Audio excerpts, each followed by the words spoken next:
Hola, bienvenidos. Que lo sepan, este programa es de ustedes y de nosotros. De los que quieren escuchar y ver, opinar y reflexionar. Queremos que se informen, se emocionen, se molesten, aplaudan, da igual. Pero sientan. Porque aquí se respira libertad y no somos infalibles. Es un encuentro con el periodismo independiente, que anhela el bien común, que no se casa con Chana ni Juana. Perseguimos la verdad y buscamos pautas, sí, porque también comemos y no nos condiciona. Criticamos al poder más allá de la ideología, porque no hacemos publicidad ni propaganda, salvo publientrevistas. Aquí la ética no se negocia, se habla fuerte y claro. Y recuerden, a esta hora, la del Mono López, hay muchos programas en el dial, pero como este, para bien o para mal, ninguno. Prepárese, el programa de hoy presenta entrevistas que hicieron noticia esta semana, declaraciones, análisis de los temas más actuales, aquellos incluso que siguen en desarrollo, material necesario para comprender lo que ocurre en el país y el mundo. Bienvenidos.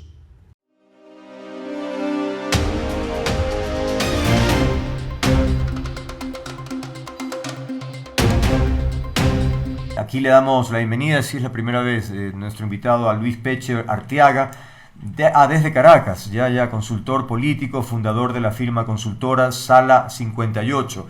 Gracias por atendernos, Luis. Aquí procuramos en este espacio tener apertura a la diversidad de pensamientos, incluso de gente que pueda yo creer que tenga una línea equivocada, pero eso no es mi problema, cada cual. Pero lo que no hay ningún tipo de, de concesión es para con la corrupción, con la delincuencia o con los dictadores. Por eso aquí hablamos sin eufemismos y hemos titulado esta conversación como La dictadura de Venezuela hace fraude. Al menos eso es lo que la comunidad internacional está en su mayoría. Obviamente están los gobiernos comunistas que están felicitando a la dictadura de Maduro, pero quienes creemos que evidentemente hubo fraude, tenemos otra línea, ¿no? Así que bueno, bienvenido, gracias por estar aquí. Venezuela hierve todavía, ¿no? Sobre todo cuando se supo, por ejemplo, que ya Maduro había recibido las credenciales de presidente, están los cacerolazos, está una sensación, está lo de el monumento a Chávez que ha sido derribado. En fin, ¿cuál es tu percepción desde allá? ¿Cómo está la cosa? Bienvenido. Andrés, buenas noches, ¿cómo estás? Buenas tardes todavía ya en Ecuador, un gusto estar aquí. Fíjate, la sensación es, esta es una situación en pleno desarrollo que cada minuto van pasando cosas. Si me demoré un par de minutos en entrar aquí en esta conversación es porque recién escuchaba a María Corina Machado dando declaraciones, anunciando que tiene en sus manos y en manos del comando de campaña el 73% de las actas. Dándole ya el anuncio que da María Corina es que con esa cifra de actas tienen una ventaja irreversible a favor de Edmundo González Urrutia como presidente electo. Esto pareciera que estuviésemos hablando nuevamente de dos realidades paralelas con relación a Venezuela, porque el chavismo decidió huir hacia adelante y juramentó o proclamó el ente electoral de Venezuela a Nicolás Maduro hoy como presidente, sin haber publicado resultados. Yo creo que eso es lo más importante, Andrés. A esta hora, mientras estamos conversando, ningún venezolano ni ninguna persona interesada en el proceso de elecciones venezolanas ha podido entrar a la página de los resultados para ver cuál es el resultado total, cuál es el resultado por regiones, cuál es el resultado por cada centro de votación. A lo que es lo básico. Lo elemental cuando tú ves un proceso de elecciones es que tú entras a la página y curioseas qué tal le fue a cada candidato en cada región. Eso no ha sido posible en Venezuela a esta hora. Hay un bloqueo total de la página, no se sabe qué sucedió con ese portal, pero podemos entender que hay una gran divergencia entre lo anunciado por el ente electoral venezolano y lo que manejan tanto los exit polls, las encuestas de salida, los distintos comandos de campaña con sus actas. Así que es una situación que está en pleno desarrollo. Y María Corina decía también que aunque la diferencia que todavía queda por registrar fuese totalmente de Maduro, aún así no podría hablar de triunfo, es decir, la victoria ha sido realmente contundente. Y en esa línea muchos países están exigiendo transparencia, ¿no? Es decir, y la reacción del gobierno de Maduro, por cierto, ha sido de inmediato la expulsión, la solicitud de que se vayan del país, por lo menos 7 me parece que eran... No estoy... Entre 7 y 9 países, correcto. Entre 7 y 9 países. Es decir, ahí está la reacción inmediata a propósito del cuestionamiento sobre la transparencia del evento. Sí, es una reacción, una especie de huida hacia adelante del chavismo, que es lamentable para la institucionalidad del país, porque sí había algo que se había estado intentando trabajar en el último año y medio en Venezuela, era buscar los mecanismos para reinstitucionalizar. Luego de tanto conflicto político, ha habido un esfuerzo mancomunado de la comunidad internacional y de los actores políticos venezolanos, porque este día de ayer fuese un paso para, digamos, establecer un nuevo marco de relaciones de reconocimiento entre actores políticos. Pero para poder reconocer a los actores políticos tienes que reconocer la realidad electoral del país, y la realidad electoral del país parece indicar que hay una abrumadora mayoría de personas que quieren cambio y la cúpula gobernante no quiere reconocerlo. Así que es una situación muy delicada, es una situación en la que, bueno, la comunidad internacional está actuando, y creo que es algo muy importante, Andrés, que esto no es un tema de ideologías, porque el mismo rechazo que emitieron Javier Milei o Luis Lacalle Pou, gobernantes más orientados hacia la derecha, es el mismo rechazo y la misma búsqueda de conocer los resultados que está emitiendo la Cancillería de Luis Ignacio Lula da Silva o de Gustavo Petro en Colombia. Entonces esto es un tema que ha unido a la mayor parte de los países de la región en torno a la búsqueda de soluciones que de verdad ayuden a solventar la crisis en Venezuela.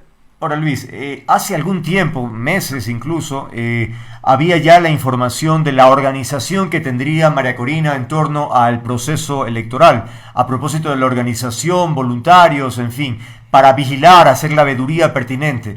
¿Qué pasó en el camino? Es decir, ¿por qué no se tuvo la posibilidad de tener las actas en los colegios electorales? Es decir, ¿hubo un impedimento o qué exactamente sucedió? A la hora de finalizado el proceso en la noche de ayer, Andrés, comenzó a verse un patrón de conducta por parte desde funcionarios militares que custodian los centros de votación hasta funcionarios del partido de gobierno, impidiendo a muchos testigos a lo largo y ancho del país que recogieran el acta de votación, que es un derecho que tienen todos los testigos por cada partido. En Venezuela, no sé cómo es en Ecuador, supongo que debe ser más o menos parecido, pero cada testigo de cada agrupación política debe quedarse con una copia de los resultados electorales, que se los queda a cada comando para poder verificar que lo que está sucediendo en cada centro de votación corresponde con el conteo nacional. Ese proceso ayer fue brutalmente entorpecido, llegando a tener un fallecido. Hubo una persona asesinada en medio de protestas en uno de los estados fronterizos del país. Es una situación muy delicada que impidió que muchos testigos pudiesen transmitir. Pero más allá de eso, y sobreponiéndose a esta adversidad, acaban de anunciar María Corina Machado, Edmundo González, que lograron llegar hasta la cifra del 73% y subiendo, porque hay muchos testigos que están también en regiones un poco más inhóspitas, en zonas muy complicadas para poder desde transmitir la señal, poder comunicarse con el comando, sortear temas de represión, etcétera, etcétera, etcétera. Y con eso, pues aún así, o por lo que comentan desde ese comando, hay resultados para poder indicar que hay una victoria de la oposición en las elecciones celebradas ayer. Al menos 9 países están analizando, o ya algunos han solicitado incluso, convocar al Consejo Permanente de la Organización de Estados Americanos.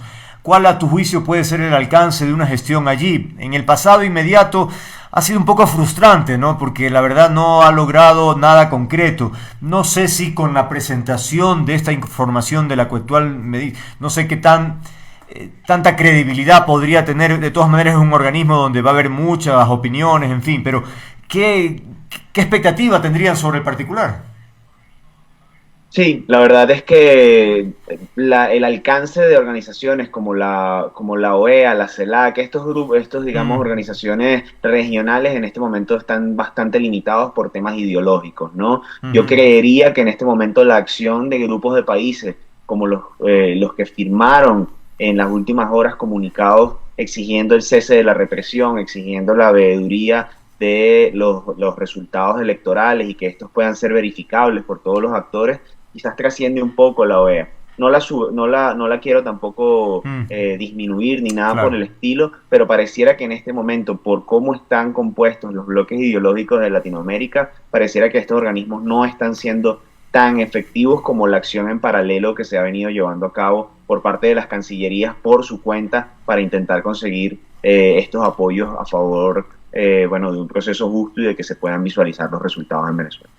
Mucha gente cuando dice, bueno, la solución está en el pueblo, que el pueblo salga a reclamar. Claro, es fácil decir, pero cuando tienes Fuerzas Armadas y todos los uniformados del otro lado y esos tienen armas, pues es otra historia, ¿no? Pero es desesperante buscar una solución interna, porque parecería que ya lo han agotado todo, han hecho marchas masivas, reclamos, han hecho realmente, han entregado la vida de todas maneras muchos de ustedes, entonces ya parecería que no queda mucho dentro, en el área interna, digamos, de la población. Y hay algo que se le puede decir a los venezolanos es que no se han rendido y que no, o sea, lo hemos intentado todo, tal y como bien dices, ¿no?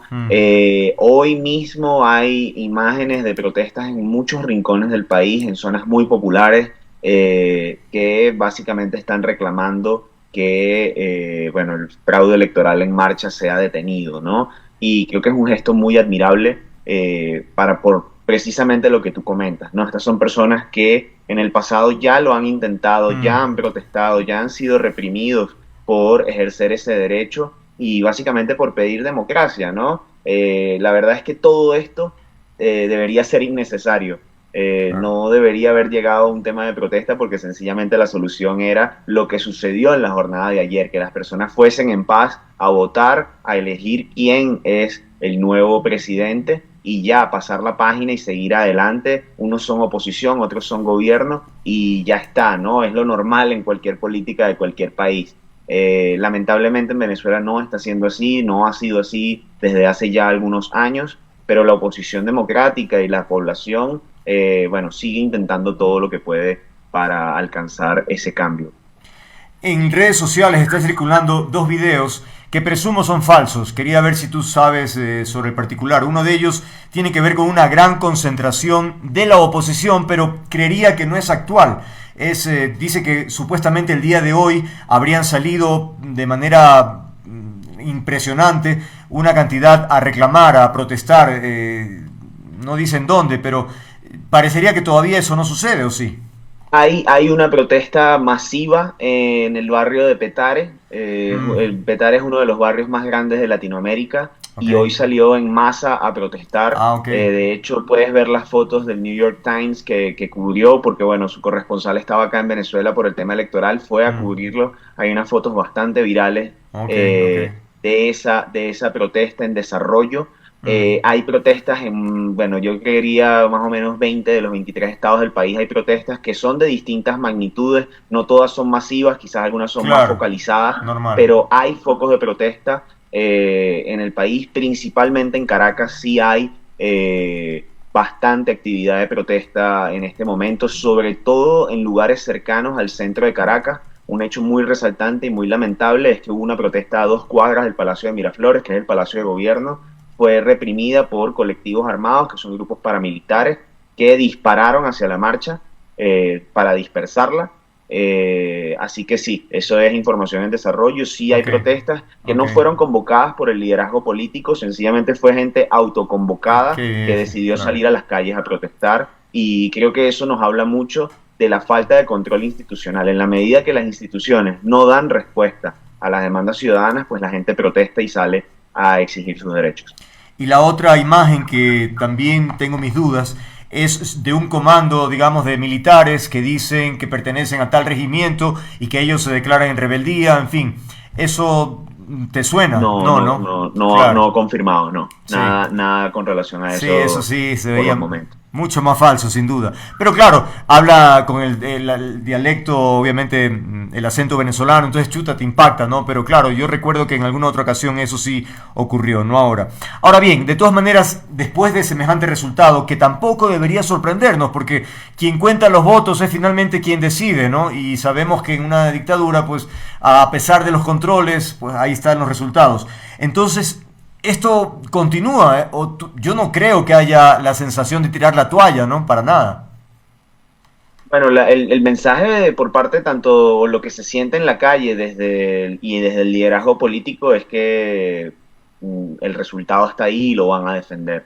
Hay que ver hasta qué punto sigue este choque y cuál es el punto medio, digamos, el punto de acuerdo, tomando en cuenta que, por ejemplo, María Corina Machado anunció recientemente en la rueda de prensa que están haciéndole llegar estas actas a través de una página web a mandatarios de la región, a cancillerías de la región, para que tengan acceso a la revisión de estas actas que son las que reciben las personas en los centros de votación, como te comentaba anteriormente, y a partir de ahí pues que estas embajadas, que estas cancillerías, que estos países actúen, ¿no? Así que pareciera que es una presión institucional por un lado. También María Corina convocó para mañana a las 11 de la mañana a acudir a los distintos centros de votación a manifestar rechazo por una hora, una manifestación, digamos, muy medida, de 11 a 12 ir a protestar y luego seguir con el día. Yo me imagino que es un término de escalar un poco la presión con relación a este tema y también canalizar esas ansias de la gente de manifestar su rechazo ante lo que está sucediendo.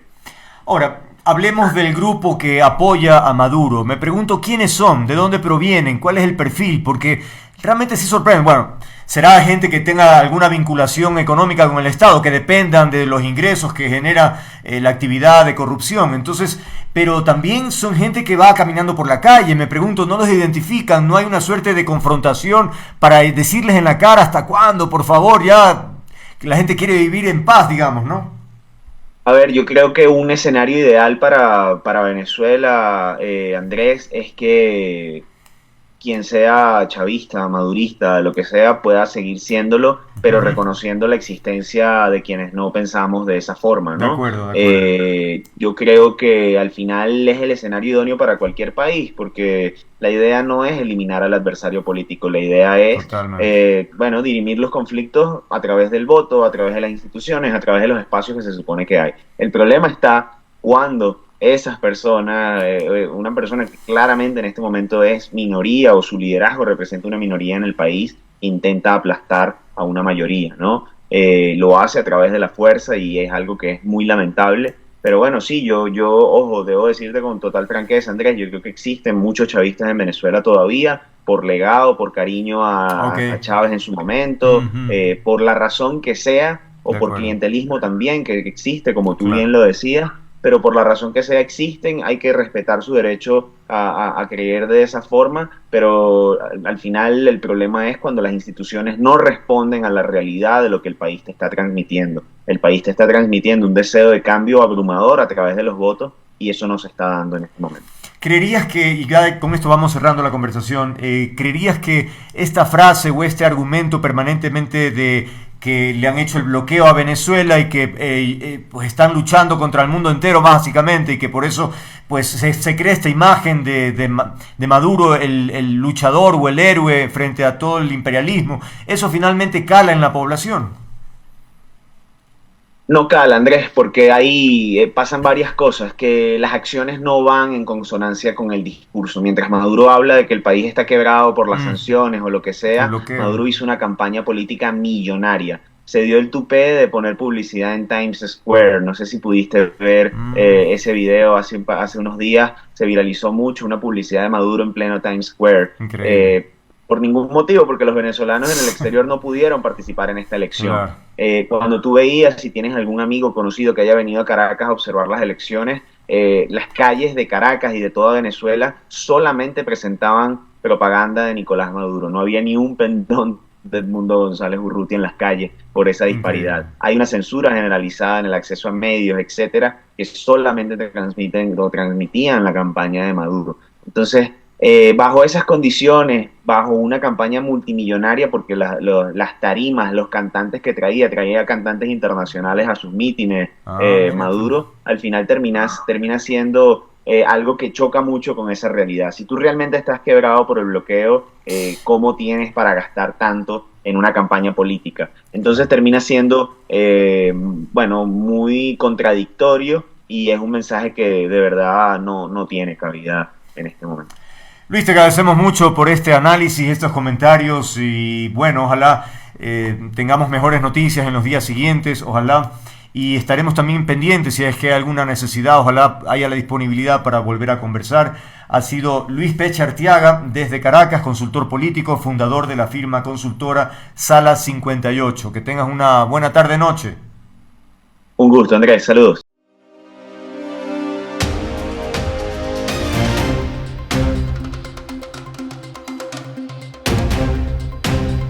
esta idea de lo que vamos a hablar ahora, yo ya la verdad me daba vueltas por la cabeza, la similitud política entre dos personajes que aparentemente son muy diferentes en términos de temperamento, de su manera de expresarse, en fin, muchos elementos, tú dices, son agua y aceite. Pero cuando ya se analizan ciertas decisiones, comportamientos, resultaría que el presidente Daniel Noboa tiene ciertas similitudes, nada menos que con Rafael Correa. Yo también insisto, cuando vi la columna de nuestro invitado, dije, bueno, pues hay que invitarlo para desglosar aquello, a ver si es idea mía o si efectivamente hay cosas concretas que pudiese uno relacionar. Hemos invitado al doctor Matías Abad, él es columnista, docente universitario, fue gobernador de Azuay en el gobierno de Guillermo Lasso. Gracias por atendernos, Matías. Bueno, analicemos un poco la propuesta que haces en tu columna. Tú dices que, bueno, quedó en evidencia la distancia entre los dos personajes luego de las fiestas o en las fiestas de Guayaquil a propósito de las dos sesiones, que eso era casi que tradición en la época de Correa, ¿no? Pero por estas, dices, y otras razones, el nuevo Ecuador de Noboa, dice, es parecido al viejo país de la época correísta. ¿Cuáles son esas otras razones que tú encuentras que pudiésemos como comparar entre estos personajes? Bienvenido, buenas noches. Buenas noches, Andrés, muchas gracias por la invitación y un cordial saludo a todos quienes nos siguen a través de las redes sociales. Y justamente creo que me quedo con una parte de lo que tú indicaste en la introducción, que quizás mucha gente, muchos analistas, muchos periodistas, de alguna manera le han estado dando la vuelta a ciertas similitudes, ciertas prácticas, ciertos comportamientos que ha tenido el presidente en lo que va de su gobierno frente a ciertos equivalentes que hubo también durante la época del correísmo, ¿no? Y quizás el punto que de alguna manera me motivó, por así decirlo, para redactar este intento de comparación a profundidad fue que mucho se discutió o mucho se comparó durante el 25 de julio pasado, tanto esta réplica de las dos sesiones solemnes, que era algo habitual durante el gobierno de Rafael Correa, pues el alcalde Nebot llevaba a su gente, el presidente Correa también a la suya, y había esta suerte de festejo paralelo, ¿no? Que es poco usual, ¿no? En todas las ciudades, pues, claro, más allá de las diferencias, siempre están las dos autoridades y se puede tener llevar la fiesta en paz. Y también justo eso coincidió con también amanecer en Guayaquil con todo el puente de la Unidad Nacional empapelado de publicidad con el rostro del presidente Noboa, que inevitablemente también nos llevaba a hacer otra comparación. Entonces, estos dos elementos el mismo día, bajo el mismo paraguas de festejo, de alguna manera, por lo menos generó bastante conversación en las redes diciendo, bueno, que estamos de nuevo en el correísmo, qué pasó, y ya profundizando un poco en la parte ya de fondo, por así decirlo, sí hay algunos elementos que son comparables, ¿no? Yo creo que desde el punto de partida del perfil, a pesar de que sin duda son personajes de una vida distinta, de una diferencia económica totalmente diferente, pero no dejan de ser guayaquileños que llegaron a la presidencia de la República a sus tempranos o a sus mediados 35, 36 años, es decir, en una época muy similar. Y de la misma manera también, si bien no tenían una experiencia política previa importante, de todos modos habían estado en una posición de representatividad, el uno como ministro de Economía y en el caso de Noboa como exasambleísta. Ahora, hay una diferencia, perdona que te interrumpa, claro, correcto. Hay una diferencia muy llamativa, ¿no?, entre los dos. El uno es un incontinente verbal, que no se guarda una sola palabra, que es explosivo, que, en fin, que está peleándose con todo el mundo, y también en su época. Y mientras el otro es casi que 3 palabras, el discurso más largo creo que ha sido de 4 minutos flat, y esto es decir, allí hay una diferencia enorme en términos de su expresividad. ¿Cómo explicas eso? Sí, correcto. El estilo es diferente, pero a lo que se llega a través de sus estilos pasa a ser de alguna manera muy similar, y aquí es donde entra la profundización, ¿no? A ver. Creo que todos estamos de alguna manera de acuerdo en que ha habido prácticas bastante autoritarias en lo que va de este gobierno, ¿no?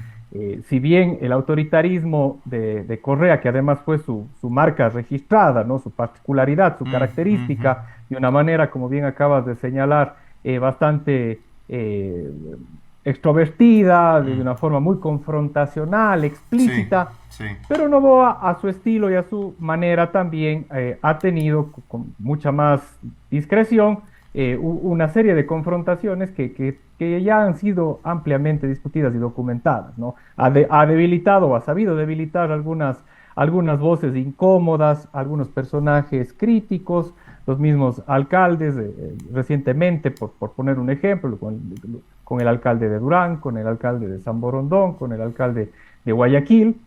También en esta misma lógica de autoritarismo, también vemos que la relación con la prensa no ha sido la mejor, especialmente con aquella prensa que de alguna manera les resulta incómodo.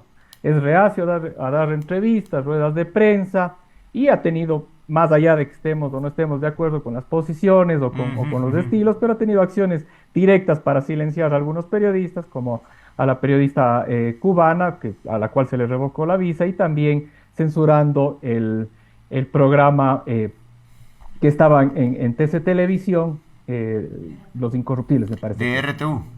De RTU. Los Irreverentes. Los Irreverentes. Entonces, ellos mismos han señalado que han habido presiones por parte del gobierno para que se silencie este programa y salga del aire. Entonces, esto nos lleva a ir hilvanando también otros episodios, ¿no? Aunque puedan o no puedan estar, aunque pueda estar de acuerdo un grupo importante y otro no, de todos modos el asalto a la embajada mexicana fue un acto autoritario que se opone al derecho internacional y a todas las convenciones diplomáticas. Eso ya se ha discutido bastante. De hecho, justamente ayer, cuando había este intento de tomarse la embajada argentina en Caracas, también empezó de nuevo esta misma discusión de que no se puede tocar porque es territorio argentino. Entonces eso nota que es alguien que tomó esas decisiones fuertes, con las cuales muchos están de acuerdo, pero no deja de ser una actitud autoritaria, así como lo fue también el destierro a la vicepresidenta a pocos días de la posesión. Y no se diga también con varios actores políticos que les ha resultado incómodo. Entre estos también el movimiento Construye, con quienes desde el inicio ha tenido calificativos duros, particularmente con la líder del partido, María Paula Romo, que incluso le llegó a decir Pokémon, y otros actos incluso que no es para el análisis, pero que se podría analizar de ciertos actos en contra de las mujeres que han sido también por algunos periodistas puestos en relieve. Entonces, como esta primera parte del análisis, podríamos decir que el autoritarismo de alguna manera está de regreso con un estilo diferente.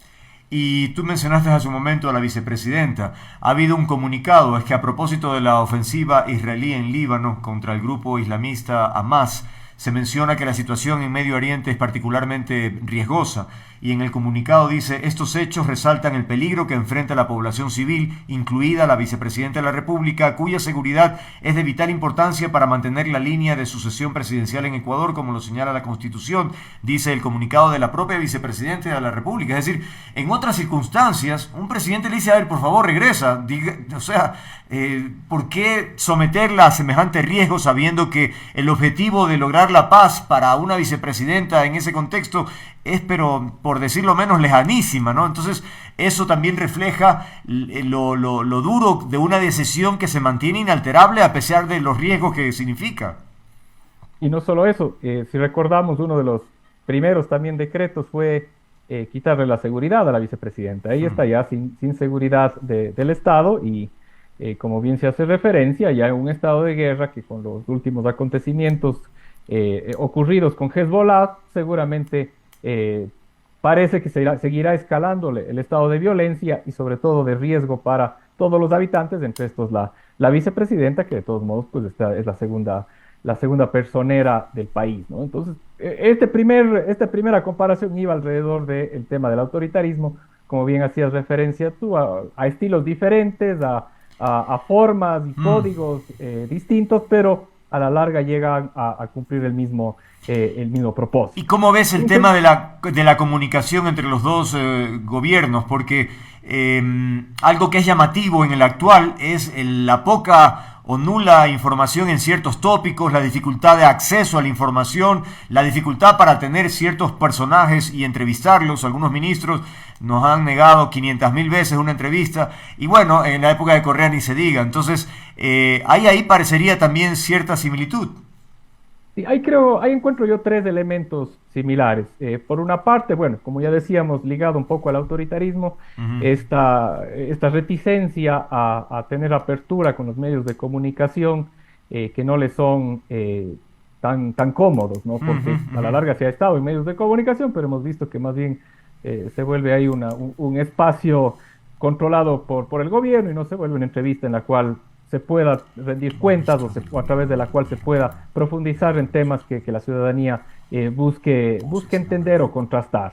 Por otra parte, creo que ambos han sido hábiles en controlar las narrativas, ¿no? Más Ujú, allá de ujú. que hay problemas coyunturales, que la oposición busca posicionar sus mensajes o busca colocar mensajes que puedan de alguna manera lacerar la imagen del gobierno, y han sido hábiles, tanto Correa como el gobierno actual, en colocar su verdad, colocar su mensaje y su idea a fuerza, ¿no? En Ujú, su ujú. momento, Correa, como señalaba en el escrito, tenía este espacio de sabatinas que marcaba la agenda de la semana, ¿no? Hablaba toda la mañana con cosas, con ataques a cierto tipo de actores políticos, medios de comunicación, presentaba sus obras, es decir, una gran cantidad de información que nos tenía conversando toda la semana. Mientras tanto, más bien, los códigos de ahora modernos, distintos, las formas de comunicación, más bien han sido bien entendidas por el gobierno actual, y más bien se trata de, ante cualquier contingencia, lanzar estas piezas comunicacionales breves, rápidas, entretenidas, disuasivas, y colocar o cambiar la conversación o llevar la conversación hacia otro lado, o inventarse adversarios, ¿no? Siempre buscar enemigos, tratar de polarizarla Claro, claro, a la claro. sociedad. Entonces, creo que han sabido ambos manejar la narrativa. Y también dentro de este control de la narrativa también está el uso de los medios públicos, ¿no? Por Claro. supuesto, en el Bueno, pasado mucho más representativos, ahora más diluidos entre todos los medios digitales, pero no ha dejado de ser una herramienta que la ha utilizado este gobierno, y uno de los ejemplos que señalo es el uso que se dio para colocar esta supuesta investigación que no tenía mayor evidencia sobre estas actividades de troll centers que operaba la vicepresidenta para desgastar la imagen del presidente y de la primera dama. para ser justos y hablando de los gobiernos en general que se sienten incómodos a veces por los periodistas que pueden hacer alguna pregunta, insisto, incómoda, decir que también el gobierno de Guillermo Lasso no se salvó. Algunos personajes también se hicieron esquivos para conversar, pero bueno, gajes del oficio, pero tal vez estamos hablando, marcando la relación entre estos dos personajes, ¿no? Ahora bien, Noboa también en sus discursos cuando tiene la oportunidad nos recuerda, según él, que recibió un país en las peores condiciones, es decir, que él está reestructurando y armando de cero prácticamente la institucionalidad, las obras, es decir, ahí también le va dando al viejo Ecuador refiriéndose al gobierno de Lasso. Correcto. Y un poco desde el inicio de su campaña, su idea fuerza era demostrar o colocarse en la causa de lo nuevo, ¿no? Sí, De simbolizar lo nuevo, sea lo que sea, ¿no? El nuevo claro. Ecuador, el nuevo presidente, el nuevo líder, lo que sea. Ujú. Y dio resultado. Y también, hasta el momento, toda su estrategia de comunicación gira alrededor de eso, ¿no? De que él representa el nuevo Ecuador, y todo el resto que no está a favor de este nuevo Ecuador, que no comulga con este nuevo ideario del nuevo Ecuador, a la Mm, larga pasa a ser un grupo político o un grupo que está buscando obstaculizar el desarrollo y el progreso del país, ¿no? Entonces volvemos de alguna manera a tener una dicotomía, no de clase como fue en su momento con el correísmo, ¿no? Que era muy marcado, bueno, aquí están los pelucones y aquí están los claro, patriotas del pueblo, la ciudadanía, porque obviamente no le quedaría tampoco claro, a Noboa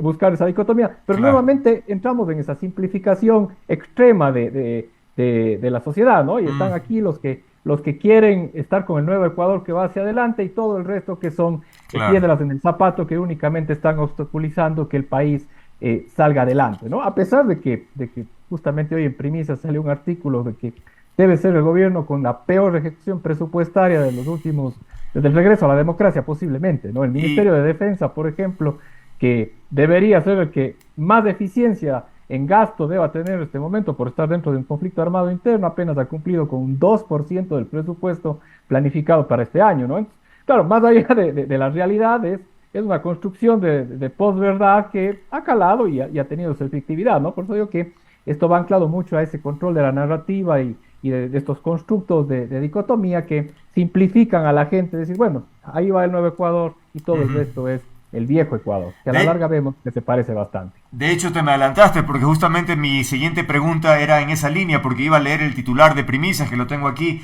Dice, gobierno de Noboa solo ha invertido 401 millones hasta julio del 2024, es decir, apenas el 21%. Entonces uno, a ver, dice, esto es el nuevo Ecuador, esto es lo que nosotros esperamos. Uno pensaría que más bien, siendo supuestamente jóvenes y qué sé yo, deberían tener una impronta de hacer cosas mucho más ágiles. Esto refleja más bien lo peor de lo peor del país, pues, ¿no? En términos políticos. Incluso, si analizamos los indicadores de seguridad, eh, salvo las muertes violentas que se han reducido en 16-17%, comparando con el cuadro de mando integral del año pasado, el resto de indicadores están, más bien están multiplicados, ¿no? Las extorsiones han subido, los robos están mucho más altos en provincias como por ejemplo el Azuay, las propias muertes violentas están en un 60% por encima del mismo registro al mismo mes en 2023. Entonces, uno no dice, bueno, más allá de la comunicación, ¿qué es este nuevo Ecuador, no? Tenemos ministros que si comparamos uno a uno con los ministros del gobierno anterior, pues la gran mayoría, valorado por la propia sociedad, dirá que son mejores, ¿no?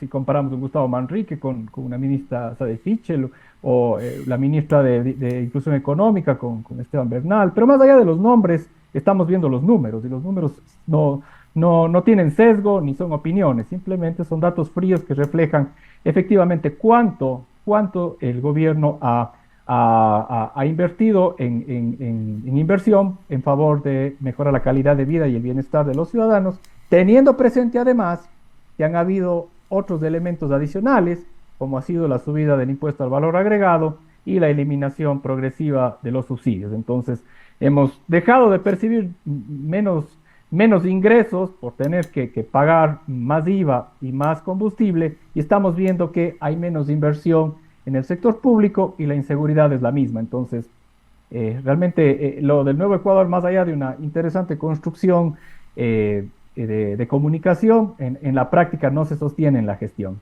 Claro. Estamos ya en la parte final y claro, también haces la comparación que mientras Correa tenía su sabatina, Noboa utiliza el TikTok. Tú dices que son entretenidas, yo la verdad es que, no sé, bueno, sí pueden ser entretenidas, pero la verdad es que me parece una estrategia tan elemental, ¿no? Para de comunicación de un gobierno. Está bien de una manera complementaria, pero a ratos temas realmente importantes finalmente tienen el filtro del TikTok. Esa es la comunicación. Dice, caramba, estamos en la última, ¿no? Bueno, la plataforma por sí sola es solo una plataforma. Claro. Un libro puede haber, un libro de cómics, como puede haber un libro de literatura, ¿no? Claro. Es como se la usa.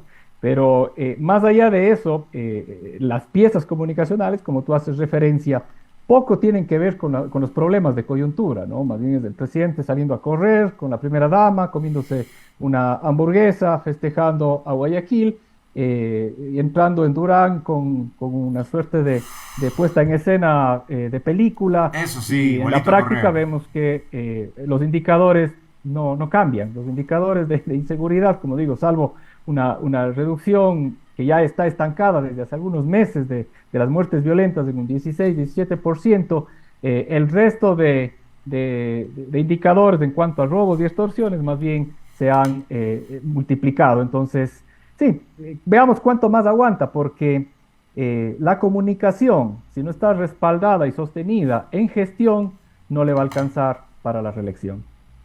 Yo creo que en el fondo Noboa debe admirar a Correa.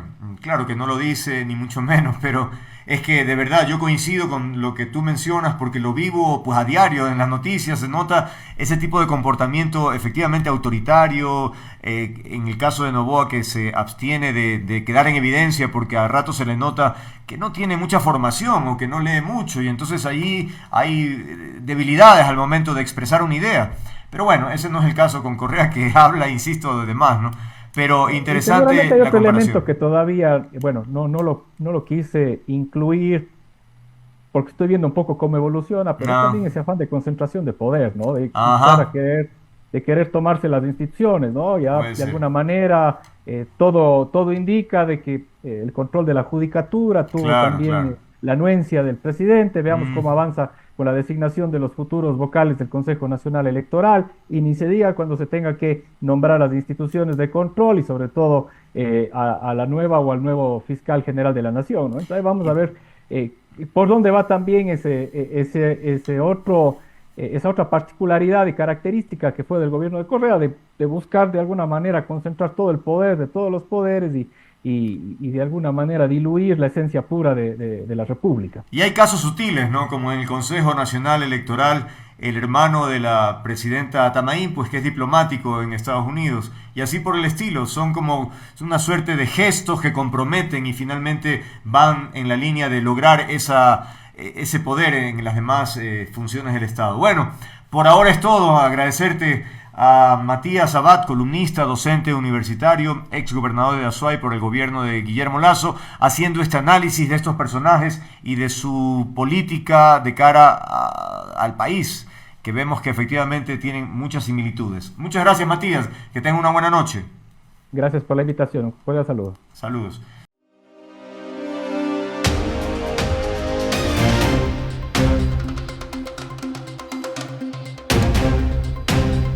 Pues bien, de cara a las próximas elecciones, la parcela, la porción, en fin, el andarivel, digamos, de la izquierda ecuatoriana ha decidido reunirse para buscar puntos de encuentro y así enfrentar de mejor manera las próximas elecciones. Y por eso las izquierdas se han reunido en Quito, y por eso hemos invitado a Natasha Rojas, dirigente nacional de Unión Popular, para que nos cuente detalles sobre el particular. Básicamente tenemos aquí la información. Estuvieron representantes de Pachacutic, Centro Democrático, Reto, el Correísmo, Leonidas Issa por la CONAIE, o Unidad Popular, por supuesto, ¿no?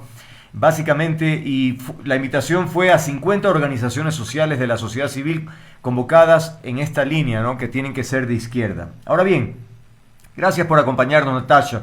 Yo quisiera empezar definiendo la izquierda, porque yo veo estos nombres, ¿no? Y la verdad me entran dudas. Por ejemplo, empecemos con el correísmo. ¿Usted considera que el correísmo, por ejemplo, es una línea de izquierda? Yo recuerdo en el gobierno de Correa, grandes capitales, élites de aquella época, pues se beneficiaron con el gobierno de Correa. Claro, eran de la línea de Correa, ¿no? Y ahora, pues bueno, tienen otra, criticando a los empresarios de la otra línea. A lo que quiero llegar es que no parece muy consistente el correísmo con una línea ideológica de izquierda, ¿o usted cree que sí? Muy buenas noches, estimado Andrés. Un saludo a todas las personas que nos escuchan en este momento. Nosotros, Comunidad Popular, hemos acudido a un llamado de las organizaciones sociales y populares de este país a un proyecto unitario de las izquierdas en el Ecuador. Y en este escenario hemos participado, hemos planteado la necesidad de la unidad con las organizaciones de izquierda, con los luchadores sociales, con los hombres y mujeres de los trabajadores, de los campesinos, de los maestros, menos con el correísmo, que es uno de los responsables de la crisis que está viviendo en nuestro país. ¿Y entonces? Nosotros creemos la unidad de la izquierda, de los partidos políticos de izquierda, de Pachacuti, del Partido Socialista, de las organizaciones sociales, de las organizaciones populares, de los luchadores sociales, de periodistas, de intelectuales, de académicos que han jugado un papel importante en el desarrollo de propuestas para enfrentar los graves problemas de nuestro país. Partimos de algunos elementos. Uno, construir una propuesta programática que resuelva los problemas fundamentales del Ecuador, la seguridad, la generación de empleo, la economía, entre otros. Ya, ahora, fíjese usted que incluso el propio Correa puso un tuit diciendo, se molestó por la reunión que hubo, ¿no? Y él dijo, participar con cualquiera por ser de izquierda es un grave error. ahí hay gente sana, pero también otra muy dañada, cómplice de la destrucción de la patria y que ve la política como un negocio, no como una misión. Entonces parece que no se ponen de acuerdo dentro del correísmo, ¿no? Que estaban ahí dos representantes de ese movimiento y el líder pues se está molesto con la reunión. Bueno, sigamos. Estamos hablando de quien que también acudió, el Partido Socialista Ecuatoriano. Me pregunto, ¿es el mismo Partido Socialista Ecuatoriano el que apoyó a Alfredo Freire, que fue en su momento absolutamente que apoyó a Vox, este movimiento español de la ultraderecha? ¿Es el mismo Partido Socialista?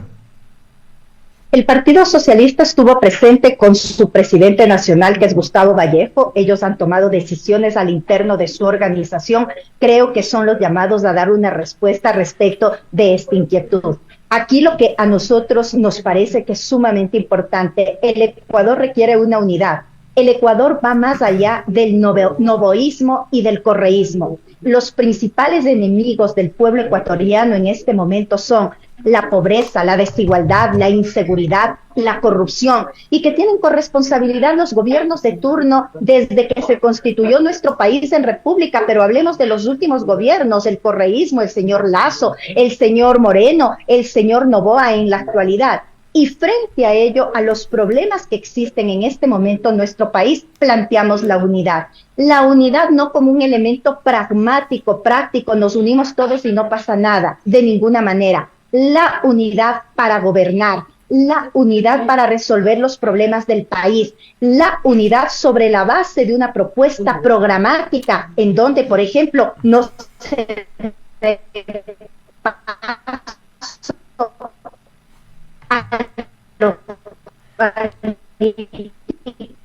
Natasha, en donde en este Natasha, hay un problema con el audio. La vamos a llamar para que se mantenga la imagen allí, pero la llamaremos telefónicamente para poder tener el audio perfecto, ¿no? Porque está con el celular haciendo la transmisión, porque ahí sí se nos complica.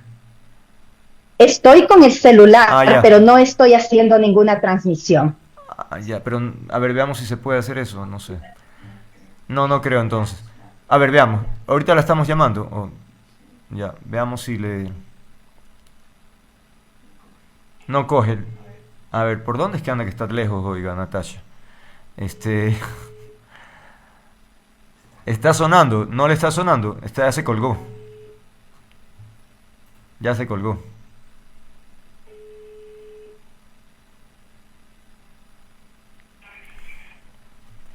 Listo, Natasha, ya la tenemos aquí en la línea entonces.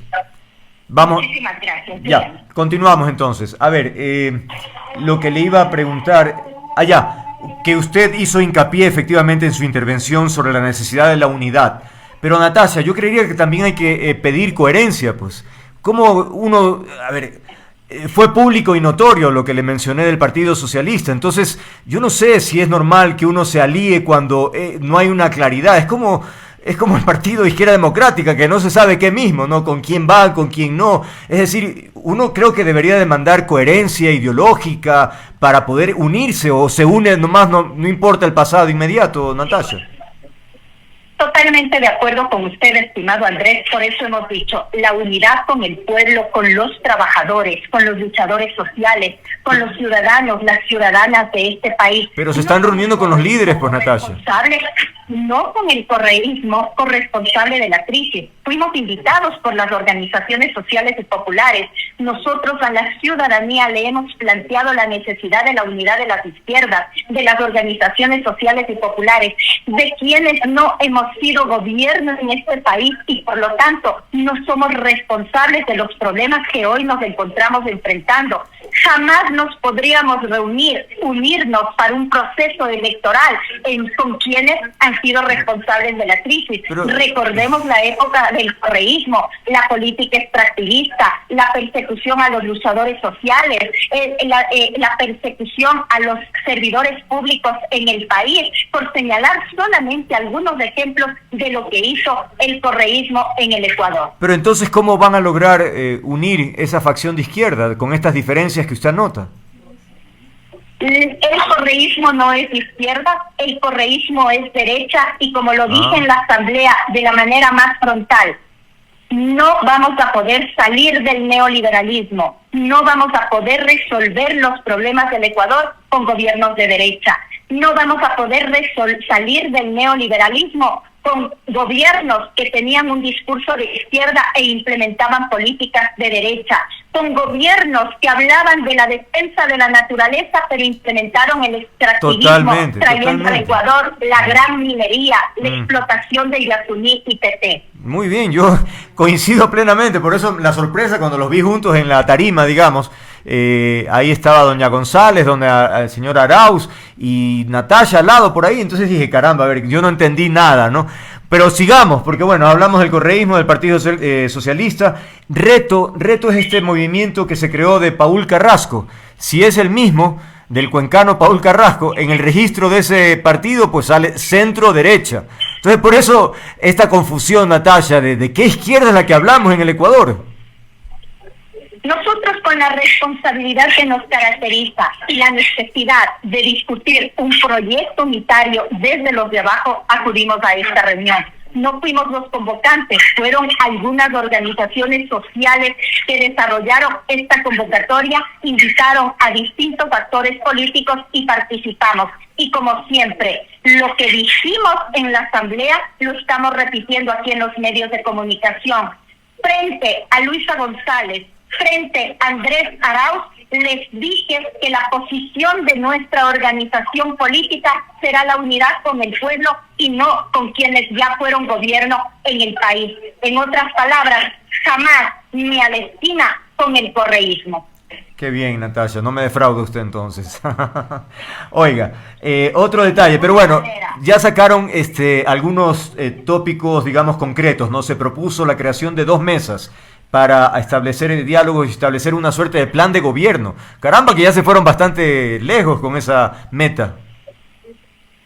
Nosotros vamos a esperar que se nos haga la respectiva invitación. Hay temas trascendentales, el tema del extractivismo, el tema de la lucha contra la corrupción, el tema de que sean sentenciados y sigan en la cárcel los corruptos en este país, como el señor Jorge Glass y otros vinculados al correísmo, el tema de la criminalización de la lucha social, entre otros aspectos trascendentales. No se trata de sorprender a las organizaciones sociales y populares con convocatorias de última momento.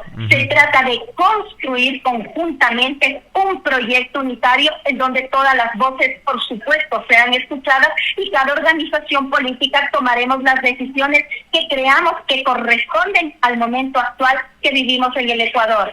En el correísmo inició la inseguridad.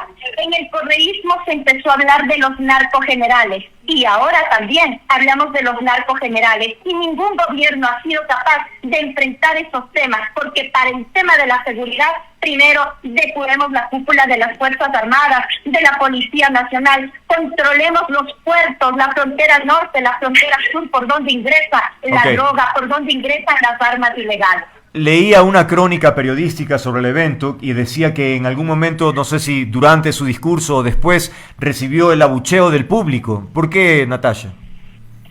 Por supuesto, de los correístas que expresan lamentablemente la intolerancia a un punto de vista diferente, a un punto de vista distinto. Tanto es así que siempre dijimos, pensar distinto no es delito, y es la expresión que hubo del correísmo cuando planteé que del neoliberalismo no podemos salir con organizaciones, con representantes que tienen un discurso de izquierda y aplican una política de derecha.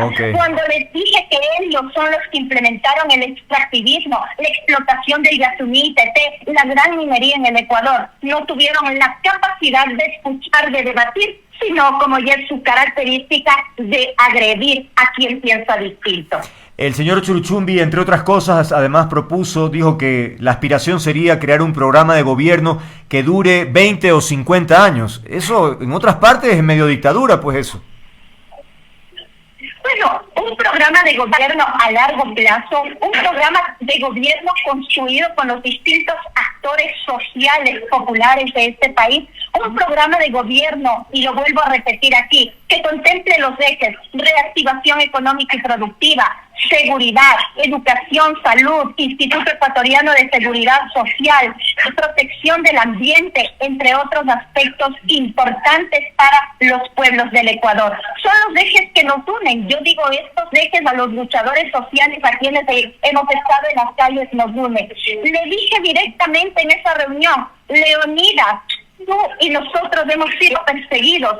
Tú y nosotros y varios compañeros encarcelados, recordemos en la época del correísmo, los 10 de Luluncoto, los 3 de Cotopaxi, el hinchamiento mediático a quien investigaba temas de corrupción. Eso es lo que ha pasado en el país. Ahora, por supuesto, con la madurez que nos caracteriza a la unidad popular y que no nos da miedo debatir y que creemos que el debate es importante, hemos asistido a esta reunión.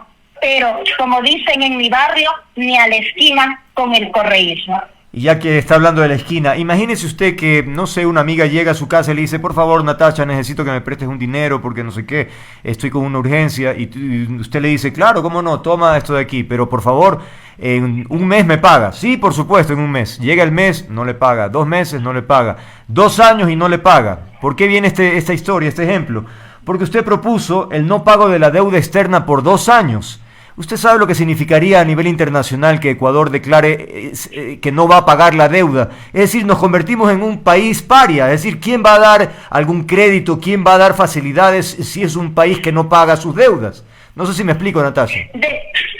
De ninguna manera. El propio Foro de Davos estableció que los países con circunstancias de carácter económica compleja se debe buscar la renegociación de la deuda externa. Nosotros planteamos el no pago de la deuda externa durante 2 años, y este no pago de la deuda externa que signifique realizar un plan de pagos a posterior, y que esos recursos, aproximadamente 20.000 millones de dólares, sean invertidos en la reactivación del aparato productivo, en seguridad, en educación, en salud, en aspectos fundamentales que nos permita salir de la contracción económica que ya nos encontramos, que no lo digo yo, lo dice el propio Banco Central del Ecuador, que el Ecuador tiene un decrecimiento en su economía de aproximadamente el menos 0.4%. Oiga, y bueno, para concluir, ya el tiempo concluyó, pero en todo caso, siguiendo el ejemplo que le puse, ¿usted le volvería a prestar a su amiga aunque no le pagó en 2 años? Yo creo que primero es una deuda ilegal, una deuda ilegítima, una deuda que ha beneficiado a los mismos de siempre. Solo le pongo un último ejemplo. Acaba el Fondo Monetario Internacional de desembolsar 1.000 millones de dólares al Ecuador. ¡Oh, casualidad! El 80%, 800 millones de dólares para pagar los intereses de la deuda externa. Y con este cuento, con el pago de intereses, hemos llegado a más de 70.000 millones de dólares. Ok, bueno, ahí cerramos, pero no me contestó Natasha, queda eso registrado. En todo caso... Pero bueno. No, porque se me fue al Fondo Monetario, yo comprendo que la explicación va por ahí, pero es que en términos, para ponerlo sencillo, la gente dice, pero ¿yo cómo lo voy a prestar nuevamente a alguien que no me paga? Es decir, ya quedamos, el prestigio de esa persona queda por los suelos, ¿no? Pero bueno, ya hizo su explicación. Primero la vida, luego la deuda. Primero la vida, luego la deuda. Primero la salud, luego la deuda. Primero los enfermos de diálisis, de cáncer, luego la deuda. Bueno, esa es la posición que tenemos. Bien, muchísimas gracias. Ha sido Natasha Rojas, dirigente nacional de Unidad Popular.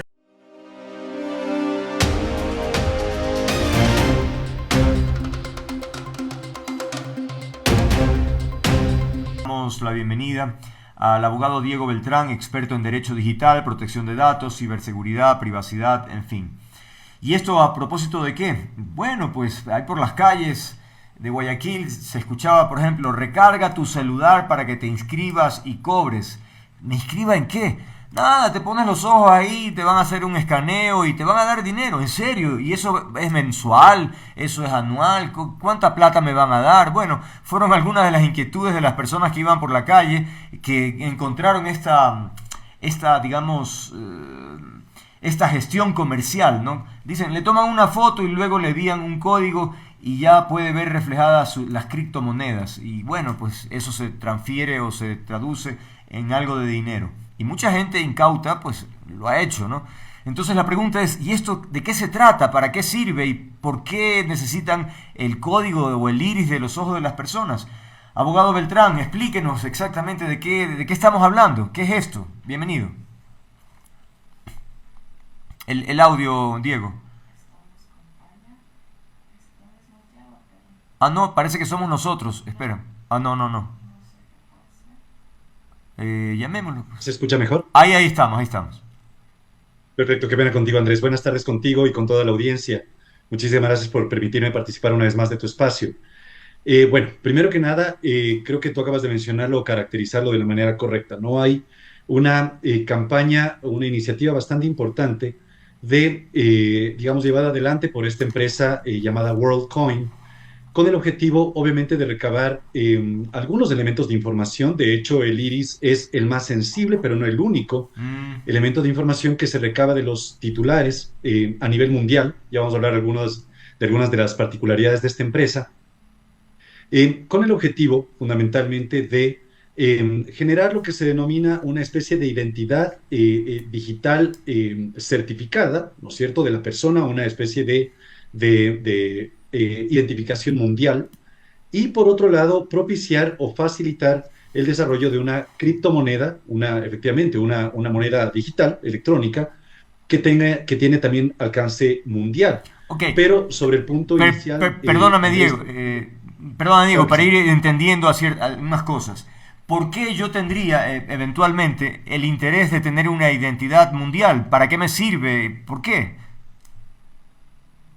Bueno, la justificación que utiliza la empresa que ha llevado adelante esta iniciativa desde el año 2019 es que a medida que ha ido avanzando la tecnología, es cada vez más difícil distinguir a los seres humanos de las bots, como se conocen, ¿no es cierto?, o de las imágenes generadas o identidades generadas incluso a través de medios tecnológicos. Es decir, más o menos lo que nos ocurre, para dar un ejemplo bastante cotidiano, cuando hoy por hoy interactuamos con muchas empresas, lo hacemos a través de chats, ¿no es cierto?, en WhatsApp o digamos en páginas web, en donde quien nos está contestando no es un ser humano del otro lado de la pantalla, sino un programa, un algoritmo que, sobre la base de ciertas variables, obviamente genera ciertas respuestas predeterminadas para atención al cliente y demás. Esto evidentemente te libera de la obligación de tener flotillas y cuadrillas completas de personas atendiendo cada uno de los requerimientos, pero evidentemente a medida que va avanzando la tecnología y mejorando, más aún con el advenimiento ya de una inteligencia artificial realmente utilizable, ¿no?, la inteligencia artificial generativa, que es como se llama, pues cada vez va a ser más difícil distinguir si es que la persona está interactuando con un ser humano real o está interactuando con un bot, justamente con una especie de inteligencia artificial o programa.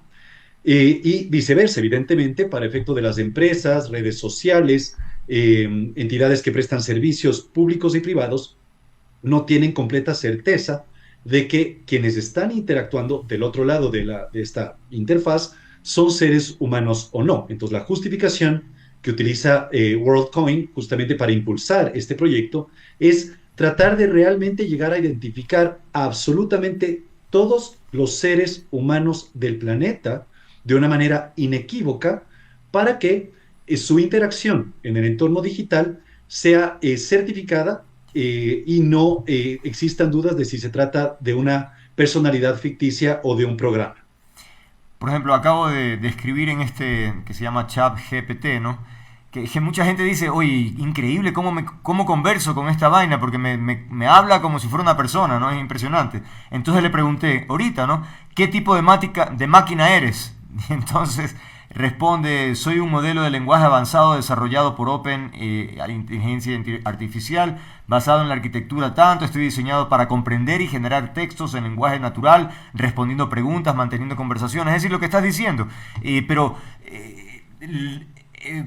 hay muchas facetas, es decir, alguien podría ser engañado incluso viendo una persona que no es real, ¿no? Entonces, esto ayudaría entonces a descubrir si es un ser humano o no.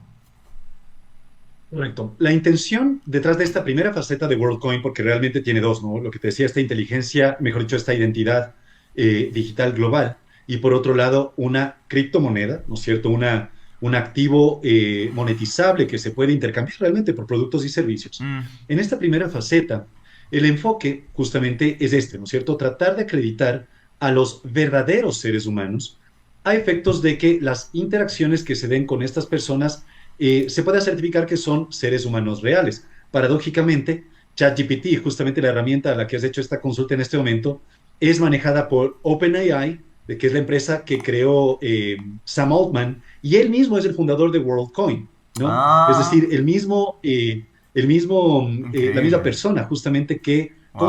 digamos, concibió y evidentemente puso ya en el aire esta iniciativa como ChatGPT, ChatGPT-4 y todo lo demás, es justamente el mismo fundador de WorldCoin. Mm, Entonces, también hay que tomar eso con pinzas, porque al fin y al cabo puede haber una especie de interés creado entre quien ha desarrollado justamente el lenguaje de inteligencia artificial más avanzado y más frecuentemente utilizado hoy por hoy, y quien hoy por hoy está impulsando justamente esta iniciativa de WorldCoin. Y solo para precisar ujú. un punto importantísimo, y es que efectivamente, más que el contenido mismo del mensaje que, por ejemplo, te acaban de dar a ti, Andrés, y cualquiera de los oyentes que haya curioseado, aunque sea Ujú. con ChatGPT, es un poco digamos, lo intuitivo del lenguaje, es decir, que tú sí sientes Claro. que quien te está respondiendo no es una máquina, Mm, mm. sino una persona o un ser capaz de generar un lenguaje amistoso Tener incluso en empatía, esas ¿no? Incluso. interacciones. Es correcto, y esto solamente en lenguaje escrito.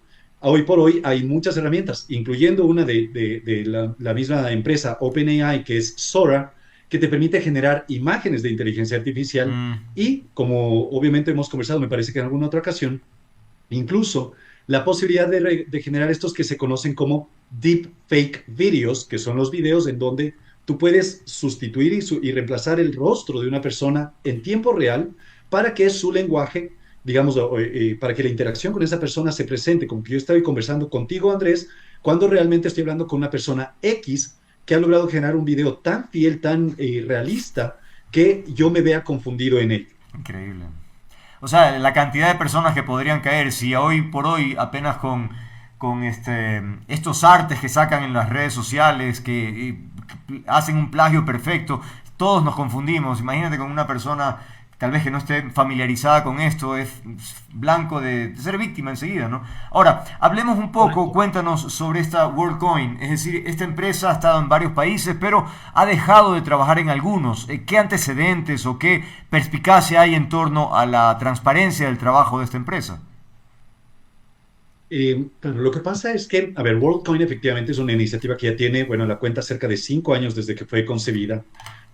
Opera, entiendo yo, hasta, digamos, en más de 100 países en la actualidad. Mm, Y la iniciativa justamente busca que de manera consistente, o al menos eso dice su discurso, ¿no es cierto? De manera consistente con las leyes y normas de cada uno de los estados, lograr llevar adelante estos procesos de levantamiento de información que incluyen la lectura y registro del iris, ¿no es cierto? Que es un dato biométrico, es un dato personal que además es insustituible. Porque yo mm, puedo cambiar el nombre, me puedo cambiar la dirección, puedo cambiar mi número de teléfono, pero no puedo cambiarme el iris, claro. ¿no? Entonces es un dato insustituible y en ese sentido, al momento de recabar, si bien es cierto, es un dato que efectivamente me va a permitir confirmar que se trata de un ser humano, aquel a quien he registrado dentro del servicio de WorldCoin, también implica obviamente un riesgo enorme a la privacidad y a la protección de datos personales del individuo, ¿no? Entonces, producto de ello, efectivamente, muchos países que inicialmente permitieron las operaciones, o me voy a permitir decir, incluso fueron sorprendidos por Mm, el inicio de operaciones de estas empresas, o de esta empresa, mejor dicho, han tomado medidas correctivas para impedir o suspender por el momento la continuidad de las operaciones hasta investigar un poco más cuáles son las implicaciones y riesgos que tiene para los titulares. Y eso es precisamente lo que está ocurriendo hoy por hoy en el Ecuador. Preguntan, por ejemplo, ¿de dónde sale el dinero de la empresa que ofrece a través de el Bitcoin? Bueno, aparentemente esta, como muchos de estos emprendimientos de nuevas tecnologías, está hoy por hoy siendo fondeado, creo que es el término correcto, por estos fondos de inversión privados, en Mm, donde hay un inversionista que obviamente ve el potencial del rédito económico que esto va a generar en el futuro, entonces mete mucho, pero mucho dinero para poder pagar a los titulares, porque claro, si a mí me dicen, oye, vente, te leo el iris, ¿cuál va a ser el incentivo que yo tenga para poder pasar por un procedimiento así, ¿no? Claro. Entonces, pero si me dicen, oye, te voy a dar lo que equivale a $30 con la posibilidad de que ese dinero, si no lo intercambias ahora, crezca, ¿no es cierto?, en valoración, a lo mejor muchas personas se van a ver interesadas o, ¿por qué no? Y hay que decirlo, también necesitadas. No ven un verdadero riesgo, no ven una verdadera sacrificio en simplemente permitir que escaneen su iris y entreguen esa información que es oro en polvo para las empresas, no solamente para WorldCoin, sino para las empresas que luego van a utilizar a WorldCoin para validar las identidades de las personas con las que interactúen. Estaba leyendo y he hecho un extracto de varios tweets que publicó el doctor Ramiro García sobre este tema, y él expresa algunas preocupaciones. Por ejemplo, dice que al entregar esta información a través del iris se puede comprometer la privacidad personal, ya que los datos biométricos pueden ser utilizados para identificar y rastrear a individuos sin su consentimiento. ¿Eso podría ocurrir entonces? Creo que podemos moderar o modular un poquito esa afirmación. Yep. Si bien es cierto, al momento de digitalizar la imagen del iris y obviamente registrarla, esa información ya queda en posesión, aunque no es dueño, pero queda en posesión de esta empresa o de cualquier otra. Mira, cuando yo tengo un dispositivo inteligente como un iPhone o un teléfono que se desbloquea también con mi rostro, ¿no? También las características fisonómicas no son reemplazables. Entonces, también estoy proporcionando esta información. Sin embargo, la diferencia se encuentra en que el dispositivo en el que yo registro esta información queda en mi mano. Esa información no es compartida con, digamos, con Apple o con ninguno de las grandes empresas que están detrás del dispositivo. En el caso de WorldCoin, el registro del iris sí es efectivamente almacenado y conservado por parte de la empresa, y aunque aseguran que esto no se daría en todos los casos, realmente al momento de tú consentir en que se recabe esta información, tú tienes una de tres opciones, pero de esto no se está informando a las personas. Tú tienes la opción de aceptar el escaneo de tu iris, aceptar el escaneo de tu iris y posterior eliminación, o aceptar el escaneo de tu iris y que se conserve.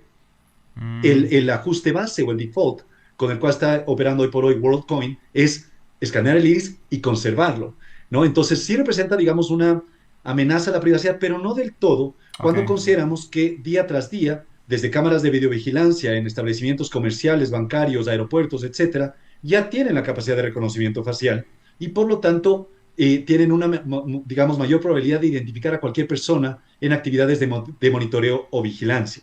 Sin embargo, no deja de ser obviamente un riesgo.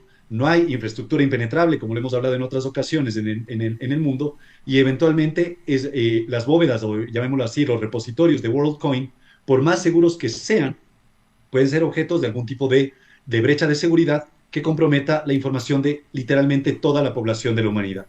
Otra de las observaciones que hace Ramiro dice: una vez que se entrega la información biométrica, la persona pierde el control de cómo se usa, almacena o comparte, es decir, que no hay garantía de que la empresa proteja los datos o los utilice para otros fines. Es lo que más o menos estabas mencionando.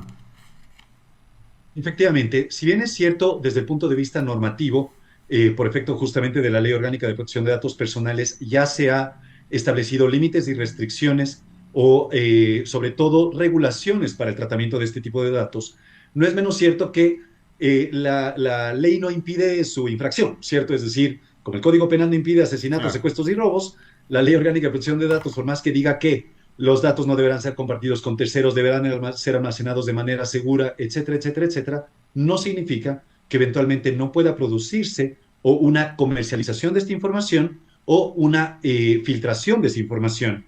Y en ese caso, efectivamente, creo que la afirmación de Ramiro es correcta al decir, una vez que yo lo cedí, pierdo el control, más allá de que pueda ejercer mis derechos, el punto es que ya está ahí afuera, ¿no? Y evidentemente genera un riesgo para la persona. Perdón, solamente para agregar también un punto importante, Andrés, que vale la pena mencionar. No es tanto cómo vaya a tratar esta información eventualmente WorldCoin, sino que como nosotros hemos experimentado, creo que nadie en la audiencia no habrá pasado por una de estas experiencias en donde si yo quiero acceder a una cuenta, a una red social o algún tipo de servicio, a veces me dicen acceder con su cuenta de Gmail, acceder con su perfil de Facebook, acceder con su perfil de Instagram o algo por el estilo. Mi temor es que eventualmente WorldCoin va a adquirir tanto poder, porque va a ser la única empresa en el mundo que tenga estas credenciales validadas por, digamos, de todos los seres humanos, que eventualmente monopolice el acceso a estas plataformas y simplemente ya no tengas opción para acceder a cualquiera de estos servicios si no es a través de un perfil creado de WorldCoin, ¿no? Se vuelve una especie de codependencia en la cual el usuario simplemente ya no va a tener elección de si se afilia o no con WorldCoin, sino que va a tener que hacer. Increíble. Eso significaría, claro, un monopolio bárbaro, ¿no? Y todo lo que podría significar aquello. Ahora, con estos riesgos de todas maneras que hemos conversado, o con esta ambigüedad o la falta de información, ¿qué le correspondería a tu juicio al gobierno? Es decir, ¿debería precautelar la posibilidad o la protección de los ciudadanos que puedan ser estafados, en fin, o no le compete? ¿Cómo ves el tema? Totalmente. La regulación viene no solamente desde el punto de vista normativo, sino también de las autoridades involucradas. En primer lugar, sí existe una preocupación porque WorldCoin, evidentemente, como es la realidad en el entorno digital, pasa con otros aplicativos como Uber, etcétera, es capaz de operar en el Ecuador sin domiciliarse aquí. Claro. Es decir, no está sujeto a las actividades de control de la Superintendencia de Compañías, no está sujeto a las actividades de control de la Superintendencia de Control de Poder del Mercado, que ahora se llama de la economía, y en ese sentido, pues obviamente puede circunvenir muchas de las restricciones que se establecen justamente con el objetivo de que no operen empresas involucradas en actividades ilícitas y muchas otras cosas. Por otro lado, y obviamente la autoridad por definición llamada a supervisar y controlar que en el manejo y el tratamiento de estos datos personales, que es la Superintendencia de Protección de Datos, sobre la que hemos conversado igual en reiteradas ocasiones, sea quien pueda someter a escrutinio las operaciones de WorldCoin hoy por hoy en el Ecuador. Pero, como es conocido, y de hecho Fabricio Peralta, la autoridad designada hoy por hoy, es el único funcionario de esa superintendencia porque no cuenta aún con los recursos, la infraestructura ni la operatividad para poder actuar, sería, digamos, la autoridad efectivamente llamada a establecer algún tipo de medida para que verifique, mejor dicho, para verificar que WorldCoin esté cumpliendo. Sin embargo, ojo con esto, la ley de cualquier manera es justiciable por parte de las autoridades judiciales. Es decir, si una persona que siente que ha sido objeto de algún tipo de tratamiento de sus datos de manera desinformada, incompleta, indebida o algo por el estilo, no tiene ningún tipo de restricción para establecer algún tipo de acción en contra de esta empresa. Claro, se va a volver un proceso engorroso, porque en tanto en cuanto no se encuentra domiciliada en el país, va a tener que seguirse procesos de precatorios, exhortos a jueces de las jurisdicciones donde sí esté domiciliada, para que ellos de cualquier manera realicen las acciones del caso. Entonces, para ser absolutamente franco, es tan burocrático hoy por hoy que difícilmente van a lograr tener algún tipo de impacto, al menos en el corto plazo. Y mientras tanto, WorldCoin va a continuar recabando este tipo de información, básicamente sin ningún tipo de control. De hecho, hay un titular del Universo que dice, directivo de WorldCoin, dice, no contamos con una licencia de las autoridades de Ecuador para operar porque entendemos que no aplica. Es decir, ellos están en cualquier parte del mundo, no necesitan la parte física como tú mencionabas, ¿no? Entonces, es un tema de verdad que tiene muchas aristas y que preocupa por el alcance de lo que significa la utilización, en este caso de lo que hemos mencionado, del iris. Muchas gracias. A ver si quieres cerrar con algo muy corto, por favor. Sí, un mensaje muy breve nada más, Andrés, porque creo que sí es importante. Obviamente para toda la población que nos escucha, sí es importante en este sentido abstenerse de caer en lo que puede ser lamentablemente o la necesidad o la novelería de proporcionar nuestra información de una manera tan ligera, ¿no? Ligera, claro. Particularmente considerando que este tipo de información efectivamente puede ser objeto de utilización para posteriores, lamentablemente, estafas, fraudes, mensajes maliciosos, extorsiones y demás. Es por ello que no solamente los datos biométricos, sino en general los datos personales deben ser resguardados y manejados de una manera mucho más celosa para efectos de evitar estos riesgos en el futuro. Nada más aquello, mi querido Andrés. Mensaje claro, sin duda. Ojalá la gente efectivamente tome conciencia sobre lo que significa aquello y no se deje llevar por estas promesas de cosas o de dinero que se evapora fácilmente, ¿no? Creo que el tema debería ir por otro lado. Bueno, ha sido Diego Beltrán, decíamos, experto en Derecho Digital, Protección de Datos, Ciberseguridad y Privacidad. Gracias, Diego, por estar aquí, como siempre. Una buena noche. Un abrazo para todos, que estén bien. Gracias.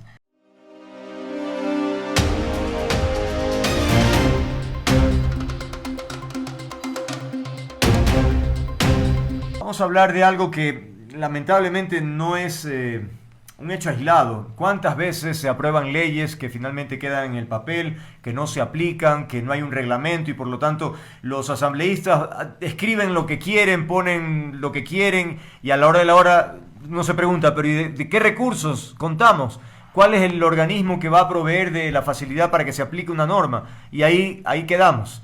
Tal vez, no sé si ese sea el caso, creería que algo de eso puede ser, a propósito de la aprobación hace más de 3 años a la ley de uso único de plástico que no se cumple.